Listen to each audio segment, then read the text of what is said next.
AFC West, though, that's the best division in football. Good morning, good morning, good morning. Welcome to another episode of Hardfell Radio. This is the show that values time, so let's not waste any. Let's start with what's the best division in football. Coming into the season, I think most people thought it was the NFC West, but clearly it's the AFC West. Now, the NFC West is close. The NFC West has really good teams. The Rams, the Niners, the Cardinals are 3-0. The Seahawks are 1-2, but have Russell Wilson. But clearly, the best division in football is the AFC West. And the AFC West is a little bit of everything. There's all these different, you could call them cliches, you could call them old school methods, just ways of determining how good someone is. And the AFC West has all of them. So if you go at the top of the division, which by the way, my Denver Broncos are tied for at 3-0, you have Denver and the Raiders. Denver is 3-0, but they've only beaten bad teams. Well, they haven't just beaten bad teams, they've dominated bad teams, which is what you're supposed to do if you are a very good or great team. The Jets, we all know, not that good. Maybe the worst team in the league in terms of roster top to bottom. Denver shut them out. Denver's played the Giants. Not a good team. No scores until a last second end of the game rushing touchdown by Daniel Jones, which, by the way, Denver started its first two games on the road. Denver's pretty good. I just like saying that.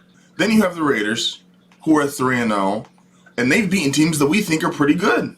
They beat those same Ravens. They beat a Miami Dolphins team who, even with a backup quarterback, we still believe in the Dolphins roster top to bottom. They beat a Steelers team who maybe doesn't look great now, but we all assume to be pretty good, pretty decent. Derek Carr, John Gruden, it looks like it's all coming together. I have said since John Gruden got signed, I loved the fact that he got a 10-year deal to actually really feel like he has the time to build something that he wants. I know everybody wanted it to look a certain way by year one or year two. That was never their plan. This is why when you give someone a 10-year contract, what does it look like in year 4, 5, 6? And that's what we're starting to see with John Gruden. So I have 3-0 against bad teams, but dominating. I have 3-0 against good teams, picking up some quality wins. Then you have the Chargers, 2-1, maybe the win of the year against the Chiefs. And the Chargers have young superstar quarterback, the kind of roster control that you want with a young superstar quarterback. This is shades of Seattle with Russell Wilson in a rookie deal, shades of Kansas City with Patrick Mahomes in a rookie deal. You don't have to pay Herbert anything, so you can put talent around him. The offensive line looks better, and possibly the second best quarterback in that division, and that's saying something with someone like Patrick Mahomes. Chargers are pretty good. I don't like saying that one as much. And then you have, and this is the crazy thing, you have the 1-2 Kansas City Chiefs. I also like saying that. And does anyone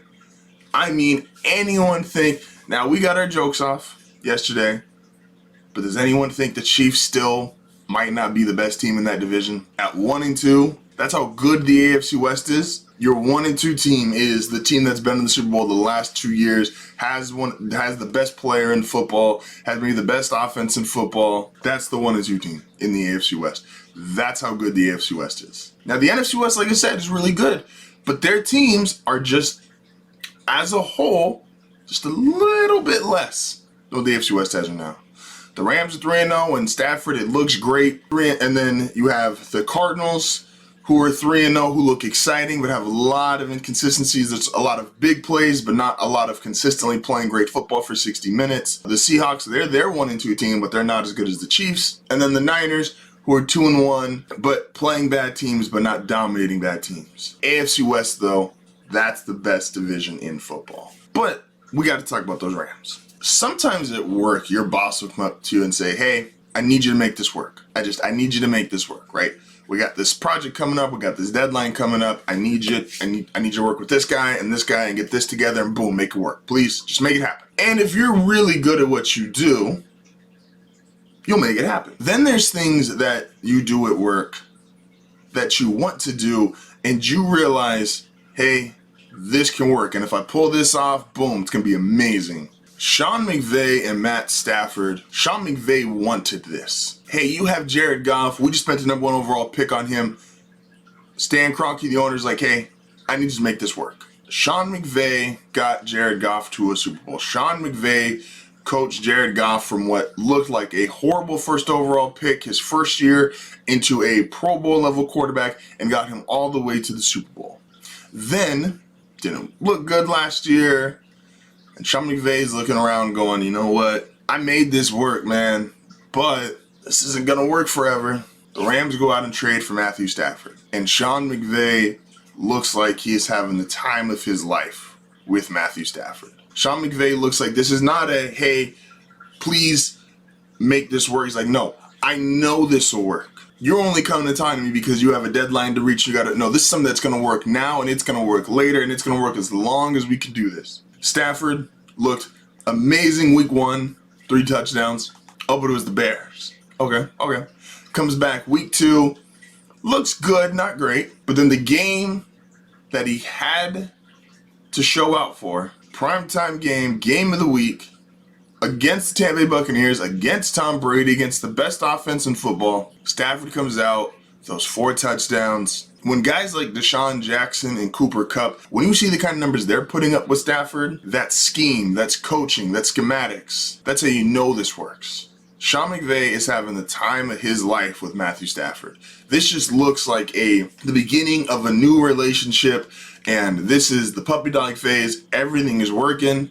And Sean believes it's going to last more than just the puppy dog phase. Sean wants more than just the puppy dog phase because this is the guy he picked, not the guy his owner said, hey, go make this work. The Rams look really good. I don't know if I'm ready to dethrone Tampa Bay yet, the same way I'm not ready to dethrone Kansas City in the AFC yet. If you're doing power rankings, yeah, would this be the one week you could knock them both down a peg? Sure. But am I ready to say they're not still probably my 2 Super Bowl favorites? No. But am I ready to say the Rams have moved up? And I already had the Rams as my 3rd team, but do I think the Rams have a legitimate case to be a strong number 3 and not be surprised if they're in the Super Bowl? Absolutely. This is a really good football team. And Sean McVay really likes Matthew Stafford. This is his guy, not the guy he was asked to make work.